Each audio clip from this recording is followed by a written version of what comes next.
नमस्ते। मैं आप सबका अपने Raghunath ji spiritual videos channel के अंतर्गत स्वागत करती हूँ। आशा करती हूँ आप सब कुशल मंगल होंगे।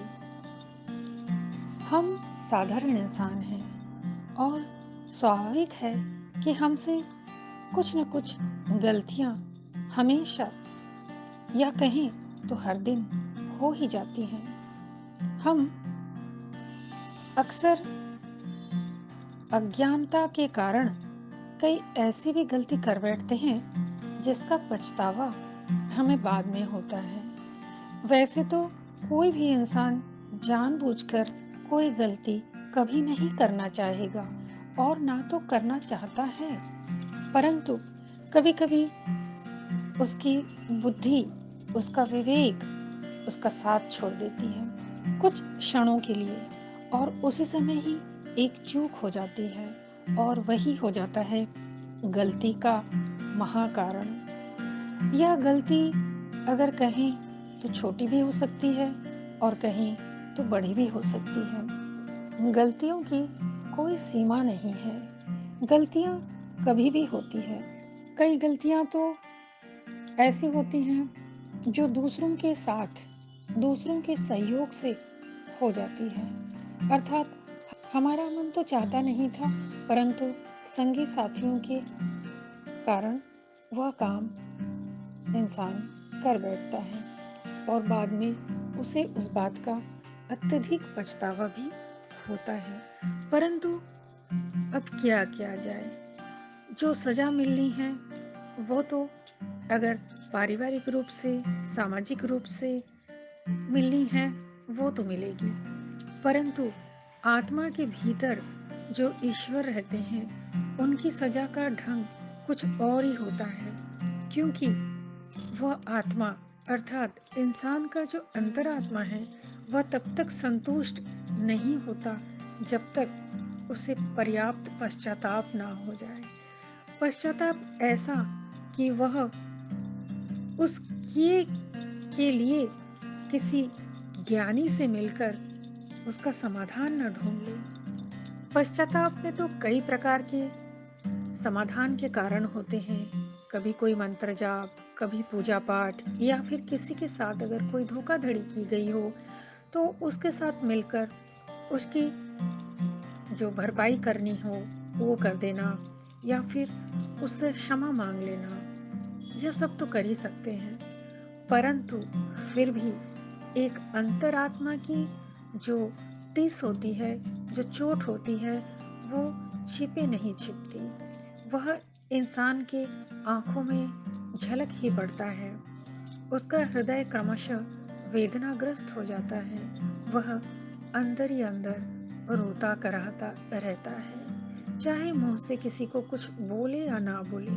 परंतु पश्चाताप की जो कसौटी है वह भयंकर होती है। इंसान को जब ज्ञान हो जाता है कि उसने जो गलतियां की है उसका समाधान मिलना बहुत मुश्किल है, तो वहीं से शुरू हो जाती है उसके पश्चाताप के खंडन की या समाधान की सीढ़ी। यहाँ मैं एक छोटा सा दोहा बताऊंगी जिसे मंत्र का रूप ही दिया गया हुआ है। भगवान श्री राम जी के पास अपने मन की यह व्यथा बोलकर उनसे क्षमा मांग सकते हैं। हमसे जो भी गलत कार्य हो गया है, चाहे ज्ञानवश या अज्ञानतावश, हम उसके लिए भगवान से क्षमा मांग सकते हैं। उनके सामने रो रो कर, गिड़गिड़ा कर अपने मन की व्यथा कह के क्षमा मांग सकते हैं। ईश्वर का हृदय विशाल है। वह अपनी अनुकंपा अवश्य अपने भक्त पर देता ही है। आखिर क्यों ना दे, हम उन्हीं की तो संतान हैं। अब मैं यह मंत्र आपको बोल रही हूँ। मंत्र है: अनुचित बहुत कहे हूँ अज्ञाता, क्षमहु क्षमा मंदिर दो भ्राता। मैं फिर से बोल रही हूँ। अनुचित बहुत कहे हूँ अज्ञाता, क्षमहु क्षमा मंदिर दो भ्राता। यह क्षमा प्राप्ति का मंत्र बहुत निराला और अति उत्तम है। इसके बोलने से या एक निश्चित संख्या में जाप करने से अंतरात्मा को शुद्धि मिलती है, पवित्रता मिलती है और शांति भी मिलती है। और यह तब आप महसूस करेंगे जब आपको यह सब कुछ अनुभव होने लगे, तो तब आप समझ जाइएगा कि भगवान श्री राम की अनुकंपा आप पर होने लगी है, कृपा वर्षा आप पर होने लगी है। वह दीन दयालु श्री राम की कृपा आप पर होने लगी है।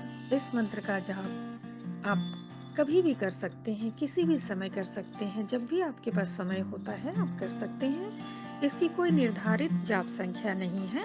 आप अपनी सुविधा के अनुसार जब भी चलते फिरते भी कर सकते हैं, उठते बैठते भी कर सकते हैं, और चाहें तो प्रतिदिन आपकी जितनी सुविधा हो 11 बार 21 बार आप किसी कॉपी में लिख भी सकते हैं। आशा करती हूँ यह जो ईश्वर से क्षमा प्राप्ति का मंत्र आपको अच्छी लगी होगी।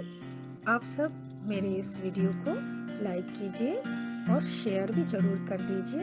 हो सकता है आपके एक शेयर से किसी का भला हो जाए। और अगर आप पहली बार मेरे वीडियो को सुन रहे हैं तो सब्सक्राइब करिए और बेल आइकन को अवश्य टैप कीजिए। आप सब खुश रहिए। फिर हम मिलते हैं किसी नए विषय पर, नए वीडियो पर।